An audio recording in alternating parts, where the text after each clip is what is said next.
నమస్తే సార్, మన ఎస్పీఆర్ స్పందన నుంచి మాట్లాడుతున్నాం. గంగరాజునా సార్ మాట్లాడేది? అవును మేడం. మీరు 5వ తారీఖున అర్జీ పెట్టుకున్నారు కదా సార్, మీరు వెళ్ళినారా సార్ పోలీస్ స్టేషన్కి? ఈరోజు ఇన్ఫర్మేషన్ వచ్చింది మేడం, ఈరోజు రమ్మన్నారు. నేను పల్లెలో ఉన్నాను. ఓకే ఓకే సార్, మీరు వెళ్ళిన తర్వాత ఈ నెంబర్కి ఫోన్ చేస్తా. ఆ సమస్య అయిపోయిన తర్వాత ఇంకో 2-3 రోజులు అయినా కానీ ఫోన్ చేస్తా. అవును మేడం, ఈ నెంబర్కి కాల్ చేసి చెప్తాను madam. Madam okay okay okay. అక్కడ రెస్పాన్స్ ఉండదు మేడం, మీరు చెప్పండి మేడం. అట్లా ఏం సార్? అక్కడ పులిందల పోలీస్ స్టేషన్లో రెస్పాన్స్ ఇవ్వడం లేదు మేడం, గలీజ్గా మాట్లాడతారు. ఇక్కడికి పంపించినారు సార్ పిటిషన్, పులివెందుల రూరల్కి సార్ పంపించింది. అవును మేడం, ఆ స్టేషన్లో మనుషులను విచిత్రంగా మాట్లాడతారు మేడం. సార్ మీ వాయిస్ అన్ని వినిపించలేదు సార్. అక్కడ పులిందల పోలీస్ స్టేషన్లో గౌరవించి మాట్లాడారు మేడం. బూతు మాటలు మాట్లాడినారా పులిపూర్లో?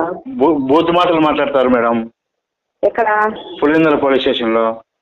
పులివెందులలోనా? అవును మేడం. ఏ పోలీస్ స్టేషన్లో? పులివెందుల మేడం. ఓకే, మీరు ఎక్కడికి వెళ్ళాలి ఇప్పుడు? మేము పులివెందులకు రమ్మని కాల్ చేసినారు మేడం. సరే వెళ్ళండి, ఏం జరిగింది చెప్పండి మళ్ళీ. అవును మేడం. పూర్తి అయిన తర్వాత చెప్పండి, రోజుకి ఏం చెప్పింది కాకుండా పూర్తిగా అయిన తర్వాత చెప్పండి. సరే okay madam. Thank you madam.